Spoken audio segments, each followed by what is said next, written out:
Une enseignante a appris que son élève séchait l'école et s'occupait seule de sa petite sœur lorsqu'elle lui a rendu une visite surprise. Elle est loin de se douter qu'elle est sur le point de découvrir une vérité déchirante sur ce garçon qui changera leur vie à jamais. Le cœur de Madame Whittaker s'est serré ce matin-là lorsqu'elle est revenue de la cour de récréation de l'école.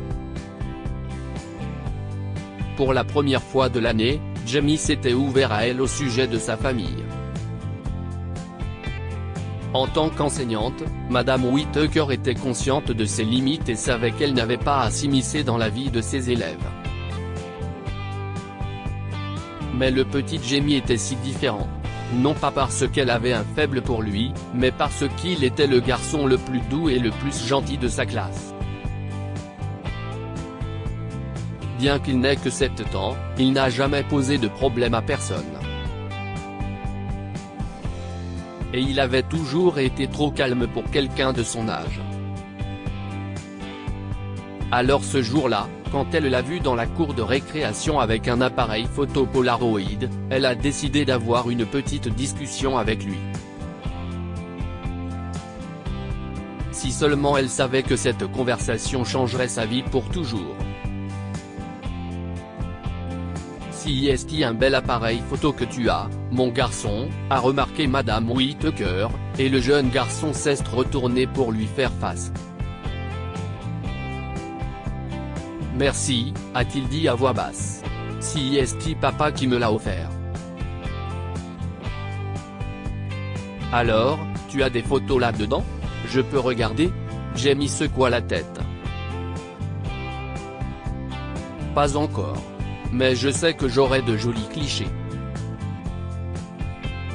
Papa était photographe et il adorait prendre des photos. Oh, si est-il vrai? Eh bien, je suppose que si est ce que font les papas intelligents, a-t-elle dit en souriant. Vous savez, mon père était professeur de littérature, alors sa spécialité était d'expliquer Shakespeare, Dante et tous ses écrivains à ses étudiants. Ce n'est pas aussi amusant que la photographie, vous voyez. Si est alors qu'elle a remarqué que les yeux du garçon s'étaient agrandis. Mais il ne peut plus rien m'apporter maintenant, murmura-t-il. Papa est parti. Il est allé avec les anges. Lorsque Jamie a dit cela, quelque chose a traversé le cœur de Madame Whittaker. Son estomac s'est mis à gargouiller et elle a regretté d'avoir demandé à Jamie de parler de son père. Depuis qu'elle a commencé à donner des cours à Jamie, Madame Whittaker s'est toujours demandé pourquoi le garçon ne parlait jamais de sa famille. Elle avait vu sa mère une fois lors de la réunion parents-professeurs, mais n'avait jamais eu l'occasion de lui demander si Jamie était heureux à la maison. Après avoir appris la mort de son père, Madame Whittaker a eu le cœur serré. Tu es un garçon courageux, Jamie, lui a-t-elle dit calmement, et je suis sûr que ton père est en train de dire aux anges quel beau fils il a. N'est-ce pas? Madame Whittaker a remarqué une étrange tristesse dans les yeux de Jamie lorsqu'il a hoché la tête et a retourné en classe ce matin-là. Elle resta là, à le regarder partir et à se demander à quel point cette perte devait être terrible à supporter pour un petit cœur comme celui de Jamie. Malheureusement, elle ne se doutait pas qu'il était tellement dévasté par la perte de son père qu'il ne pouvait se résoudre à se séparer de son appareil photo. Il l'emportait partout avec lui et il lui arrivait même de sécher les cours pour photographier des paysages et la nature. Un jour, il s'est passé quelque chose de similaire. Jamie ne s'est pas présenté à l'école et Madame Whittaker n'a pas pu joindre sa mère. Elle a supposé que Jamie était malade et qu'il reviendrait bientôt à l'école, mais cela n'a pas été le cas. Les jours ont passé et Madame Whittaker n'a reçu aucune nouvelle de Jamie. Elle a essayé de joindre sa mère, mais tous ses appels sont tombés sur la boîte vocale. Madame Whittaker s'est dite qu'elle se faisait peut-être des idées et que Jamie serait de retour à l'école. Mais lorsque cela ne s'est pas produit, quelque chose lui disait que l'enfant était en danger. Après les cours, Madame Whittaker a donc pris son sac à main, a cherché l'adresse de Jamie dans l'annuaire de l'école et a décidé de se rendre chez lui en voiture. Lorsqu'elle est arrivée, elle s'est retrouvée devant une maison décente mais négligée. Elle a sonné à la porte et a regardé autour d'elle. La pelouse avait besoin d'être tondue d'urgence et il manquait des piquets de clôture. Que s'est-il passé? Madame Whittaker a sonné à nouveau parce qu'on ne lui avait pas répondu la première fois. Lorsque la porte s'est ouverte, elle a été choquée de trouver Jamie dans le hall d'entrée, un petit bébé dans les bras. « Oh, mon garçon. Jamie. Il n'y a pas d'adulte à la maison ?» a-t-elle demandé avec inquiétude. Les épaules de Jamie s'affaissent. « Nous allons bien, Madame Whittaker » avoua-t-il d'un air morose. « Vous pourriez venir plus tard. Mamie n'est pas là. » Madame Whittaker s'est agenouillée face à Jamie et lui a demandé « Où est ta mère, mon chéri ?» Eh bien, a-t-elle dit, je viens m'occuper de vous jusqu'à ce qu'elle revienne. Madame Whittaker entra en trombe dans la maison, et ses mains se portèrent à sa bouche en état de choc. Du pain à moitié beurré traînait sur le comptoir de la cuisine et des jouets étaient éparpillés dans le salon. Elle a remarqué ensuite les bouteilles de lait sale sur la table d'entrée et un landau à côté du canapé. La maison donnait clairement l'impression de ne pas avoir été nettoyée depuis des jours, voire des semaines. Et Madame Whittaker commençait à comprendre pourquoi Jamie était absent de l'école depuis plusieurs jours. « Voulez-vous bien tenir ma sœur, Camilla, Madame Whittaker? Je peux vous faire du thé. Et j'ai faim. J'ai besoin de faire des sandwichs. » Eh bien, chérie, je n'ai pas envie de thé, et je suppose que je peux te faire un sandwich à la place. Mais il faut vraiment que tu me dises si quelqu'un veille sur toi et ta sœur. Cette maison me semble en désordre, et ta mère devrait être reconnaissante que personne n'ait appelé les flics, s'est-elle exclamée. Alors assois-toi sur le canapé et laisse-moi faire. Madame Whittaker mettait du beurre dans le pain et prépara du jus avec les oranges qu'elle avait trouvées dans la corbeille à fruits. Elle a ensuite tendu à Jamie un grand verre de jus et un sandwich et a bercé Camilla pendant qu'il mangeait. Soudain, Jamie prend la parole. « Mamie sera bientôt à la maison. » Merci. Bien, d'accord, répondit Madame Whittaker en regardant autour d'elle. Elle pouvait voir une autre pièce juste à côté de la cuisine, et il y avait des photos sur les murs. L'une d'entre elles était clairement visible et elle a reconnu le Polaroid de Camilla. Elle ne put s'empêcher d'interroger Jamie à ce sujet. « Ce sont les photos de ta petite sœur dans cette pièce ?» demanda-t-elle, et Jamie hocha la tête. « Je les prends pour observer son évolution. Papa faisait ça aussi. Quand j'étais petit. Comme si est mignon. Si est adorable, Jamie, a dit Madame Whittaker en s'asseyant à côté de lui. Puis elle demanda, alors, ta mère n'est pas là? Tu as dit que ta grand-mère s'occupait de toi. Jamie secoua la tête. Elle est. Il a fait une pause. Vraiment? A demandé Madame Whittaker. Est-ce que ta mère a des problèmes, Jamie? Tu peux être honnête, et je... Avant que Madame Whittaker n'ait pu terminer, la sonnette l'a interrompu. Madame Whittaker ouvrit la porte et vit sur le perron une femme fragile qui ressemblait à Jamie. « Vous êtes la grand-mère de Jamie ?» a-t-elle demandé, et la femme plus âgée a hoché la tête. « Je suis désolé d'entrer chez vous comme ça, mais vous savez.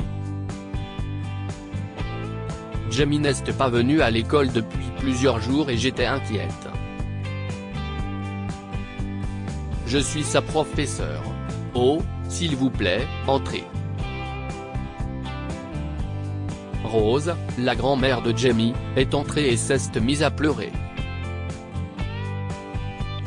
Elle s'est écriée, « Oh mon Dieu !» ses mains affaiblies pressant ses lèvres. Qu'est-ce ce que cette maison est devenue? Madame Whittaker a préparé du thé pour Rose, et c'est elle qui a expliqué pourquoi Jamie avait séché les cours plusieurs jours de suite. Stella, la mère de Jamie, faisait beaucoup de choses, mais elle n'était pas un parent. Il y a une semaine, alors qu'elle rentrait d'une fête, sa voiture, qui roulait à vive allure, s'est renversée et elle est morte. La nouvelle de la perte de sa fille a été un choc pour Rose, qui n'a pas pu le supporter. Elle a fait une attaque et a été emmenée à l'hôpital. L'amie de Rose s'est occupée de l'organisation des funérailles de Stella, mais elle avait ses propres responsabilités et n'a pas pu rester pour s'occuper de Jamie et Camilla. Personne ne sait qui est le père de Camilla, a admis Rose. Oh, je sais que Stella était mon enfant, mais c'était une mère horrible. Et elle a fait un tas de choses très mal. Des choses qu'aucune femme ne devrait faire. Rose a révélé que Stella avait des liaisons avec des hommes beaucoup plus jeunes et plus âgés qu'elle. C'est sans doute l'un de ces hommes qui était le père de Camilla. Stella n'a jamais voulu de Camilla, mais elle n'a pas pu interrompre la grossesse en raison de complications, et au moment où elle a mis au monde Camilla, elle s'est sentie libérée.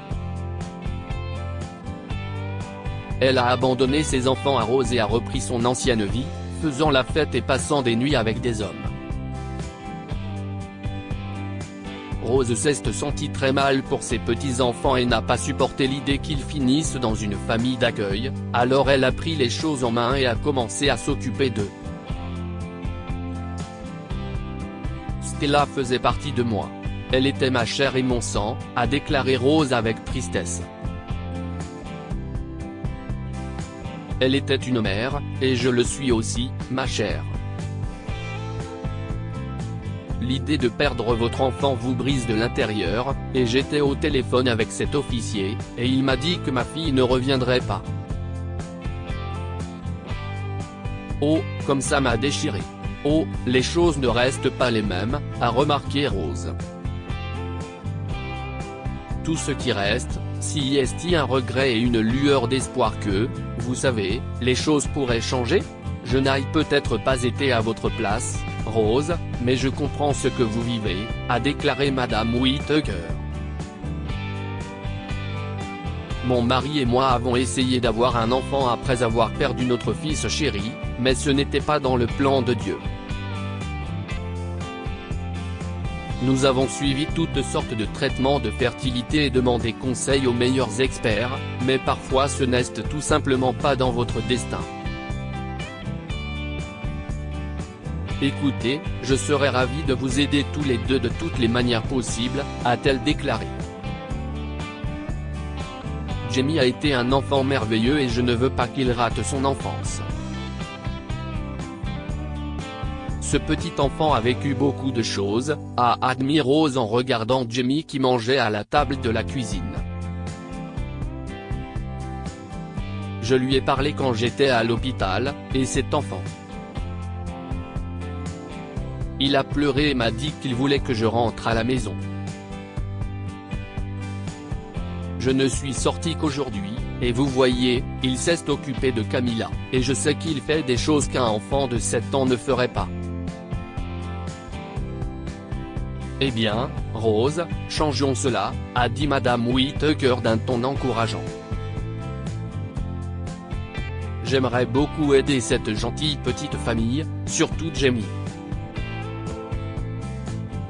Il était difficile d'imaginer une vie plus dure que celle de Jamie, pensait Madame Whittaker en rentrant chez elle ce jour-là.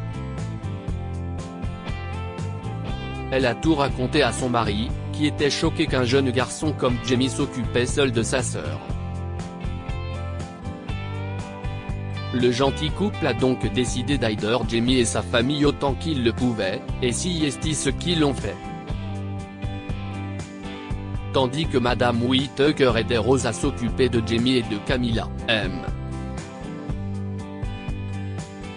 Whittaker proposait des pique-niques, des randonnées, des visites et des voyages passionnants pour la famille. En quelques mois, les Whittaker sont devenus la famille que Jamie et Camilla n'ont jamais eue. Mais si est-il là que les choses ont commencé à s'améliorer pour les deux familles. Pour l'anniversaire de Madame Whittaker, Jamie lui a offert un album photo contenant les clichés qu'il prenait avec son appareil photo chaque fois qu'ils sortaient ensemble. Les photos étaient magnifiques. Ils souriaient, riaient et faisaient des choses folles comme on en fait en famille. Les larmes ont jailli des yeux de Madame Whittaker lorsqu'elle a découvert un petit message derrière l'un des Polaroids. C'était un signe de Dieu, pensa Madame Whittaker. Peut-être que sa rencontre avec Jamie avait toujours été l'intention de Dieu, et qu'elle ne le réalisait que maintenant. Et Madame Whittaker ont donc eu une discussion sérieuse, à l'issue de laquelle ils ont décidé d'adopter Jamie et Camilla.